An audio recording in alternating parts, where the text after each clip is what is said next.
Oi, bom dia. Meu nome é Tamires e o meu grupo ficou responsável de fazer a maquete sobre a coluna lombar. Só porque não tem como a gente falar da coluna lombar sem falar da coluna vertebral. Então eu decidi fazer ela e eu vou explicar aqui bem rapidinho para vocês. A coluna vertebral ela é composta por 33 vértebras, sendo ela 7 cervical, 12 torácicas, 5 lombares, 5 sacral e 4 do cóccix. E ela é responsável por nos dar suporte na nossa posição bípede, né? Que é quando a gente está em pé. E ela faz comunicação com o nosso sistema nervoso central e periférico. Ela é composta por um corpo, né? Acho que dá pra ver aqui direitinho. O corpo da vértebra. Aqui é os nervos. Aqui é o disco intervertebral. Deixa eu virar aqui. Esse aqui é o processo espinhoso e aqui dentro é onde que é o forame, é onde que vai passar a medula. E aqui é formado do processo transverso. Como a nossa maquete ficou sobre a coluna lombar, então eu quis representar aqui uma hérnia de disco, que é quando acontece um desgaste das vértebras e acontece de pegar a raiz nervosa, porque como tem essa aproximação da vértebra, o disco intervertebral pega aqui na raiz nervosa. E eu acho que é isso. Bom, eu vou falar para vocês sobre os movimentos articulares da coluna lombar. A coluna lombar, em sua amplitude de movimento normal, realiza movimentos de flexão e extensão, inclinação lateral à direita e à esquerda e também movimentos de rotação. O movimento de flexão da coluna lombar ocorre no plano sagital. Durante esse movimento, a vértebra superior desliza anteriormente e o núcleo pulposo do disco intervertebral se desloca posteriormente, tensionando as fibras superiores do anel fibroso. A amplitude articular de movimento pode variar de 0 a 90 graus. O movimento de extensão da coluna lombar também ocorre no plano sagital. Durante esse movimento, a vértebra superior desliza posteriormente e o núcleo pulposo do disco intervertebral se desloca anteriormente, tensionando as fibras anteriores do anel fibroso. A amplitude articular de movimento normal pode variar de 0 a 35 graus. O movimento de inclinação lateral direita e esquerda da coluna lombar ocorre no plano frontal. Durante esse movimento, a vértebra superior se inclina para o lado da concavidade, o núcleo pulposo se desloca levemente para o lado da convexidade. E a amplitude articular de movimento normal varia de 0 a 40 graus. A imagem está um pouco ruim, mas a rotação da coluna lombar ocorre no plano transverso e é em média 2 vezes menor do que a coluna torácica em suas proporções menos móveis. Em relação à coluna lombar isolada, a rotação lateral total para a direita e para a esquerda é de somente 10 graus, 5 de cada lado. Bom, eu vou falar sobre o disco intervertebral. O disco intervertebral, ele possui um anel externo espesso, que é formado por cartilagem fibrosa. Essa cartilagem fibrosa recebe o nome de anel fibroso. Já dentro desse disco intervertebral, possui um material gelatinoso central, que recebe o nome de núcleo pulposo. Esse núcleo pulposo, quando ele está saudável, a constituição dele é de 90% de água e o restante dele é formado por colágeno e proteoglicanos, o que torna esse disco bastante resistente à compressão. Só que quando ele é sobreposto a muita compressão, ele tende a perder água e ficar desidratado. Os discos, eles compõem 20 a 33% do comprimento total da coluna vertebral. E eles são maiores na região da coluna cervical e na região da coluna lombar. o que dá maior mobilidade para essas regiões. O disco também ele confere rigidez e flexibilidade da coluna, que é necessário para o suporte de peso, para a movimentação e para o ajuste da posição da coluna, que é indispensável para o equilíbrio e para a postura.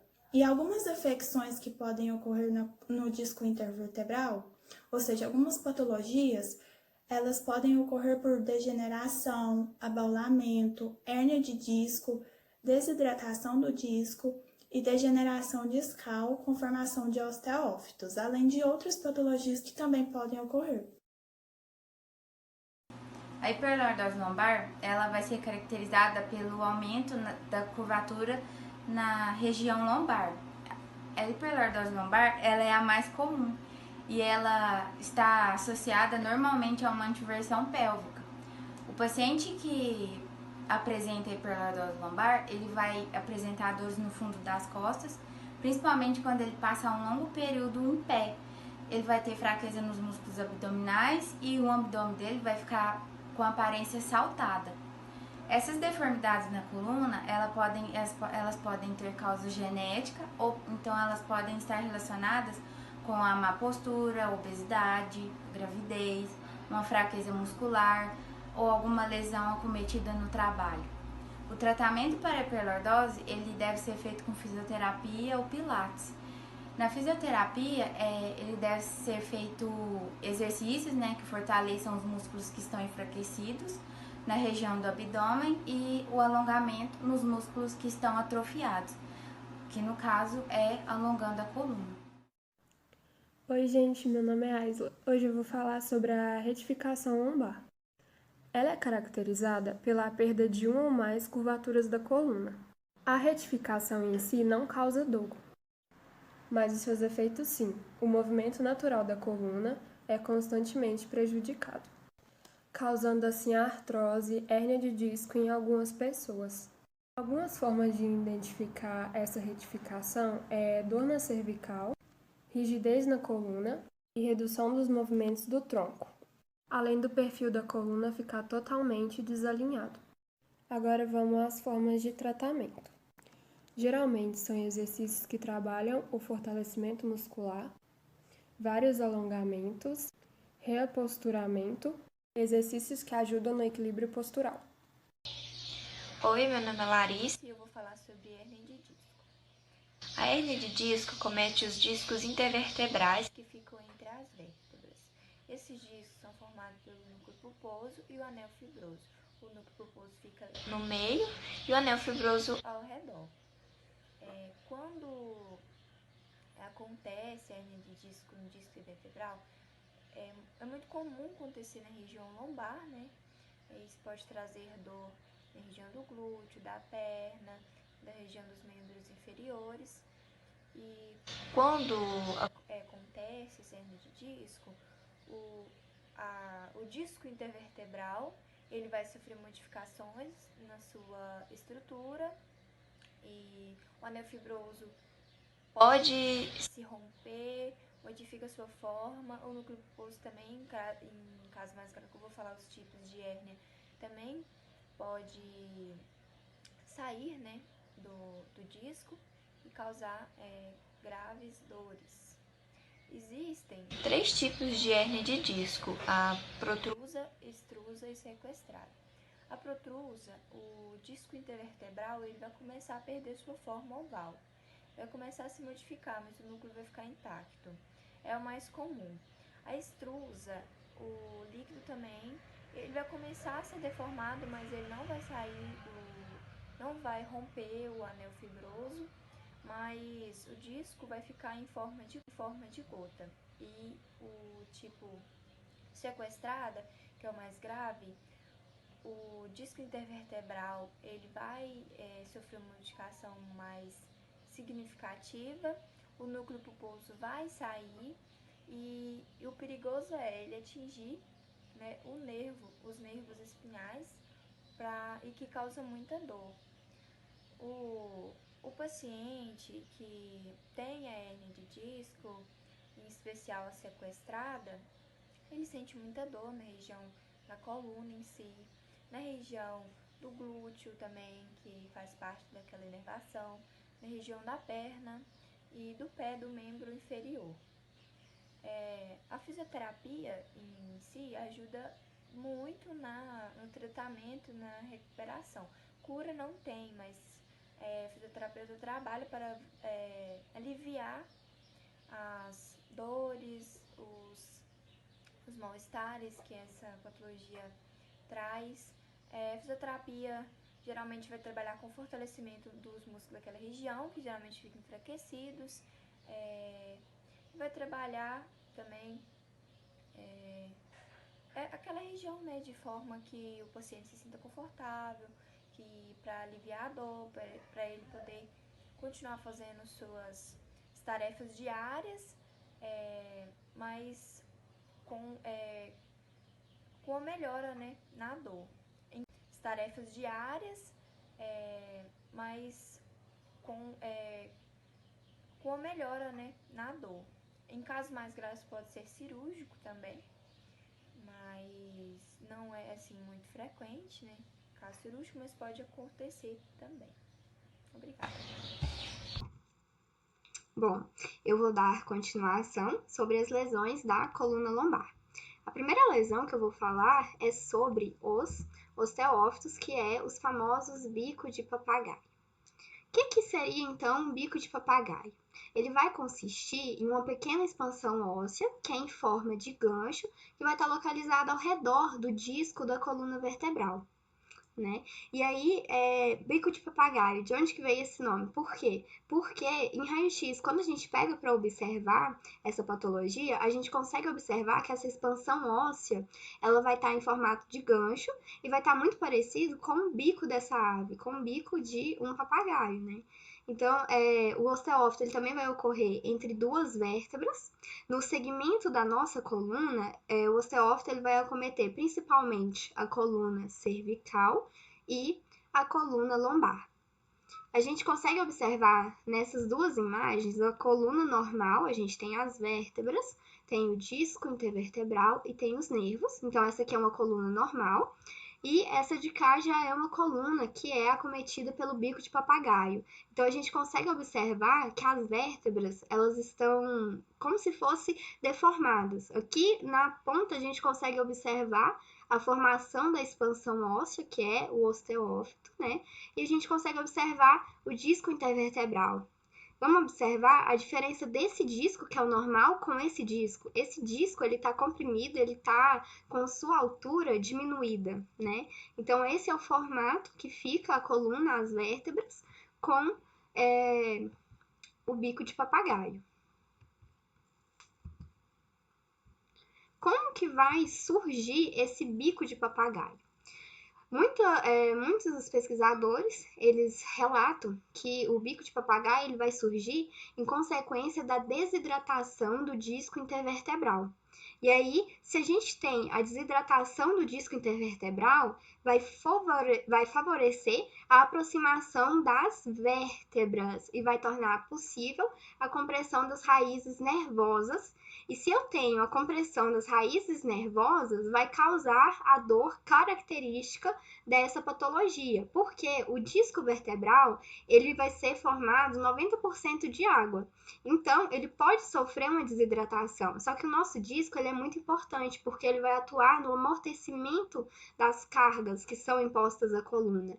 Então, se ele diminui de tamanho, a gente vai ter essa compressão das raízes nervosas. Aqui a gente tem um vídeo que a gente vai conseguir observar a coluna lombar. Então, a gente observa a coluna lombar, a gente consegue observar, né, no caso, as vértebras, o disco intervertebral e as raízes nervosas.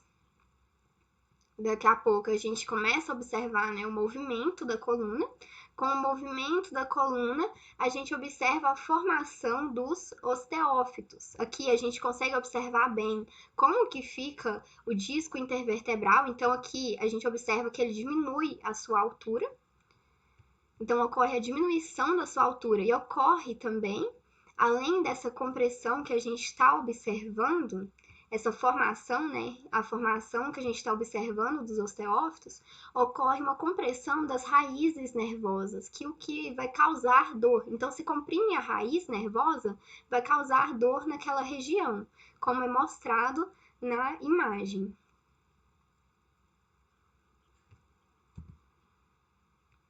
Agora a gente vai falar sobre as causas. Então, o que pode vir a causar os osteófitos? Como causa dos osteófitos, a gente pode citar o sedentarismo. Então, a falta de atividade física pode provocar o osteofito.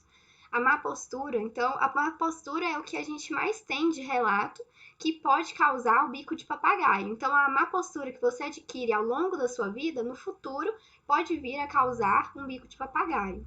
A obesidade, ela está muito relacionada também, porque a obesidade ela vai trazer uma sobrecarga à coluna, traumatismos na coluna, uma predisposição genética também está relacionado, e o envelhecimento, que é um processo natural, né, do ser humano.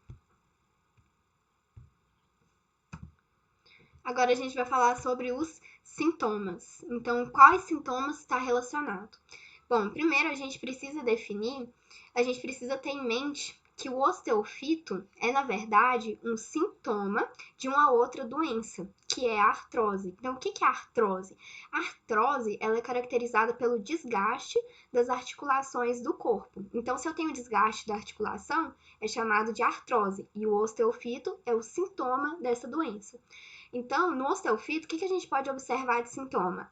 O paciente ele vai relatar uma dor muito forte, ele vai ter limitações dos movimentos, ele vai ter a perda da função muscular, ele vai ter também uma perda na sensibilidade e uma sensação de formigamento nessa região da coluna lombar. Então, nessa imagem, a gente consegue observar a coluna, então a gente tem o disco, né, intervertebral, a vértebra, então o disco está entre as duas vértebras, e aqui a gente tem a raiz nervosa. Se a raiz é comprimida, causa a dor naquela determinada região. Agora a gente vai falar um pouquinho também sobre a artrose, né? Então, a artrose, ela é um processo degenerativo, tanto do desgaste da cartilagem, quanto da articulação própria. E o que é, por que acontece nessa região, nas articulações? Porque essas regiões que vão suportar peso e que vão fazer movimentos excessivos, então vai favorecer o aparecimento da artrose. Nessa imagem, a gente consegue observar uma coluna normal e uma coluna com a artrose. Da coluna normal, então, a gente pode observar o disco intervertebral, o nervo e as vértebras, né, todas posicionadas. E aqui na coluna, no caso, como acometida pela artrose, a gente observa que a vértebra está mais como se fosse degenerada, né? Aqui na frente, a gente consegue observar nessa região a formação da expansão óssea, que aí é a formação do osteofito. A gente pode observar como que está o disco intervertebral. Ele está desidratado, então ele está comprimido, ele está com a sua altura diminuída.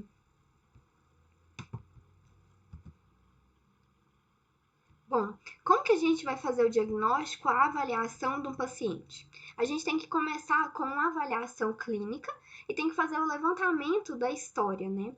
Com o levantamento da história para saber como que é a vida do paciente, como que é a rotina daquele paciente, para a gente estabelecer o diagnóstico do bico de papagaio. Como que é feito esse diagnóstico? Pode ser feito tanto com imagem de raio-x, as tomografias e a ressonância magnética, elas vão ajudar muito para a gente descobrir qual que é a gravidade do problema.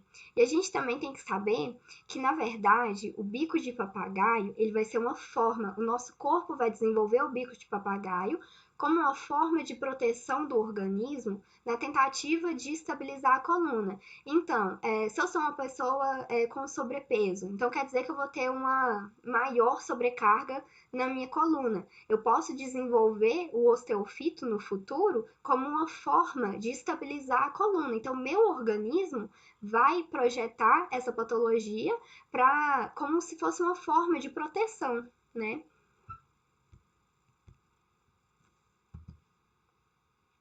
Então, voltando a falar sobre o diagnóstico, Quando a gente pega o raio-x de uma pessoa que tem o bico de papagaio para avaliar, a gente consegue observar saliências ósseas, né? Principalmente naquela região do corpo vertebral. E aí é ali, naquela saliência óssea, que é o bico de papagaio. Então, esse bico de papagaio, essa saliência óssea, ele vai aparecer tanto nas facetas articulares como nos corpos vertebrais. Aqui a gente tem as imagens, né, de uma vértebra da coluna lombar e a gente pode observar. Então, essa região é o corpo vertebral e as facetas articulares estão nessa localização. Aqui a gente tem o raio-x, né, da coluna, com essas saliências ósseas que são os bicos de papagaio. A gente consegue observar bem. No próximo slide, a gente tem uma sequência de raio-x e tem a ressonância também, onde que a gente vai conseguir observar bem como que é essa formação desse excesso de osso para fora, né? Então, aqui a gente consegue observar essa pontinha aqui, no caso do disco, que é o osteofito. Nessa imagem também, essa aqui tá bem protuberante, a gente consegue observar muito bem. Agora falando sobre em relação à prevenção. Então, como que a gente pode prevenir o osteofito? Em relação à prevenção, é melhor a gente prevenir o osteofito do que a gente não prevenir e no futuro a gente ter que fazer o tratamento do bico de papagaio. Então, a prevenção ela vai estar relacionada principalmente com aqueles exercícios que são de baixo impacto. Por que exercício de baixo impacto? Porque ele não vai forçar a articulação, né? Então, como exercício de baixo impacto, a gente pode citar a atividade física, como a hidroginástica, a natação e principalmente o alongamento, ele está bem relacionado. A gente tem que evitar a obesidade, então, como eu tinha dito anteriormente, a obesidade ela está relacionada com a sobrecarga da coluna. Então, se ocorrer uma sobrecarga da coluna, o nosso organismo ele pode formar, como forma de proteção, os osteofitos. A gente precisa ter cuidado também, que é muito importante, com a postura. Postura incorreta, principalmente ao sentar, que tem uma maior compressão, uma maior carga, que pode gerar osteofito. Então, ao longo da nossa vida, ao longo do nosso dia a dia, a gente tem que ter a noção, a gente tem que ter a capacidade de pensar que tem que ter uma postura correta, porque no futuro pode gerar inúmeras consequências. A gente tem que evitar também em relação à sobrecarga. Se eu não tiver uma musculatura dorsal e abdominal preparada, eu não vou conseguir fazer um levantamento de carga adequado. Então, vai gerar uma sobrecarga na região lombar, que também pode gerar o osteofito. Em relação, no caso, se a pessoa ela desenvolver o osteofito, qual que é o tratamento para o bico de papagaio, né? Então, o tratamento, ele vai incluir o repouso, vai incluir o uso de medicamento, analgésico, anti-inflamatório e os relaxantes musculares. A fisioterapia também, ela está relacionada e os exercícios específicos. Tanto para a musculatura da coluna, a gente tem também o Pilates, que ele vai ajudar no fortalecimento dessa musculatura da coluna. Então, a fisioterapia, ela vai exercer um papel importantíssimo no tratamento do bico de papagaio, atuando tanto no alívio da dor como no alívio da inflamação e vai melhorar os movimentos e também vai proporcionar uma maior flexibilidade. As técnicas da fisioterapia no bico de papagaio, a gente tem o RPG e o Pilates. Por que o RPG e o Pilates? Porque eles vão tonificar, vão alongar e vão fortalecer a musculatura que sustenta a nossa coluna vertebral. Então, de toda forma, é melhor a gente prevenir do que remediar, né? Então, a prevenção é o principal objetivo. Agora, a gente vai falar sobre outra patologia da coluna lombar, que é a espinha bífida. O que é a espinha bífida? A espinha bífida, ela vai ser uma anormalidade que ela é comum nos processos espinhosos lombares. Ela vai ser um defeito congênito e ela atinge cerca de 10% da população. Por que ocorre a espinha bífida? Aqui a gente consegue observar a anatomia da vértebra lombar, nessa região do processo espinhoso, né? Então, essa aqui é a vértebra normal, ela teve a sua formação normal. Nessa daqui, ela não teve sua formação normal. O que aconteceu nela? Esse arco vertebral deveria sofrer um crescimento para encontrar com esse outro arco vertebral. Só que o que aconteceu? Não aconteceu esse crescimento dos arcos vertebrais para se encontrar, para ocorrer a ossificação. Então, se não aconteceu, aqui aconteceu um espaço, né? Onde que vai ocorrer a formação da espinha bífida? Nessa região.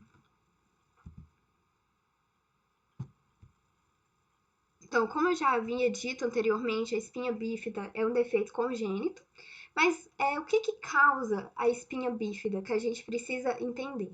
A espinha bífida ela vai ser causada por uma falha do tubo neural em fechar adequadamente durante o seu desenvolvimento embrionário. Então, o tubo neural ele não vai conseguir ter o seu fechamento adequado, e aí vai gerar a espinha bífida. Relembrando já em neuroanatomia que a gente estudou, o que é o tubo neural? Tubo neural, quando a gente está no desenvolvimento, né, do embrião, o tubo neural ele vai desenvolver, ele vai dar origem tanto ao cérebro como à medula espinhal, que são parte do sistema nervoso central. Aqui a gente consegue observar imagens, né, de crianças que têm a espinha bífida. Aqui, essa protuberância nas costas que a gente consegue observar como está relacionado. Na coluna lombar é o local que principalmente vai ocorrer.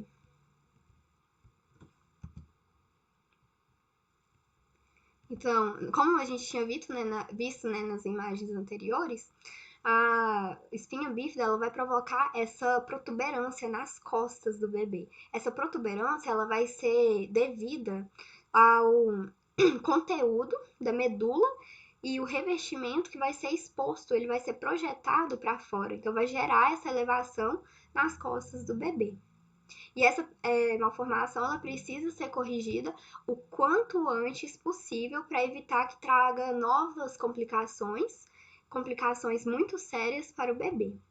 Aqui a gente tem um vídeo que ele vai representar desde o processo de formação do feto até o processo em que vai ocorrer a formação da espinha bífida. Então, no início do vídeo, a gente consegue observar o processo de fecundação. Então, é quando o espermatozoide ele vai se juntar ao óvulo e vai começar a desenvolver o feto. Nessa fase, vai ocorrer a formação dos órgãos e dos sistemas do futuro indivíduo adulto. Nessa fase inicial, então, a medula ela é o que leva a informação do cérebro até o resto do corpo e ainda ela é uma placa. E essa placa, por volta da 3ª e da 4ª semana de vida do embrião, ela vai se fechar e virar um cilindro. Só que aqui, parando o vídeo, né, ocorreu o quê? Ocorreu uma lesão. Então, se por alguma razão específica essa placa ela não fez o movimento de fechamento adequado do segmento, pode ser de qualquer segmento da nossa coluna, mas principalmente vai acontecer na região lombar, né? E aí, se não fechou, vai ocorrer o processo de formação da espinha bífida. Então, como não houve o fechamento desse cilindro, isso costuma vir acompanhado de um defeito de pele. Então, a pele ela vai ficar aberta e vai ficar exposto o conteúdo da medula para fora. Então, é o conteúdo que deveria estar embaixo da pele, mas como ocorreu então essa malformação, ele vai ser exposto para fora. Então, vai ficar essa protuberância que a gente consegue observar nas imagens, né, da espinha bífida.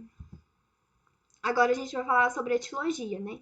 Então, o que vem a causar a espinha bífida? A espinha bífida, ela não tem uma causa definida. Então, eu não posso falar que tem alguma causa assim. Essa causa específica, ela causa a espinha bífida. Mas a gente pode ressaltar que tem alguns fatores de risco que vão estar associados, ou seja, ela vai ser multifatorial. Então, muitos fatores vão estar relacionados. Como esses fatores? Pode ser os fatores genéticos, então no histórico familiar de malformações da coluna vertebral, você tem algum parente que tem algum histórico familiar se ele tem, né, um histórico de malformação da coluna vertebral, isso está relacionado. A gente pode ressaltar os fatores ambientais, a exposição à radiação, os fatores nutricionais, a deficiência do ácido fólico. Ela é muito importante a gente ressaltar por quê? Porque a deficiência no ácido fólico, ela vai interferir naquela formação do fechamento do tubo neural. Então, se não ocorre o fechamento do tubo neural, ocorre a espinha bífida. Então, essa deficiência de ácido fólico faz com que não ocorra o correto fechamento do tubo neural. Só que hoje a gente consegue observar que a gente consegue suplementar o ácido fólico na dieta. Então, através dos alimentos, a gente consegue fazer essa suplementação do ácido fólico. Também a gente tem que ressaltar que quando a mulher está grávida, ela, no acompanhamento do pré-natal, o médico dela introduz o ácido fólico desde o início da gestação. Só que isso não é correto. É correto, mas o mais correto seria a gente introduzir o ácido fólico uns 2 meses antes de ocorrer a gestação, para evitar. Então, quando a mulher ficasse grávida, ela já teria uma reserva de ácido fólico, né? Então, é melhor a gente ter uma reserva do que a gente, desde o início da gravidez, começar a ingerir o ácido fólico. E é isso, e por aqui a gente acaba com as lesões, né, da coluna lombar. Obrigada pela atenção.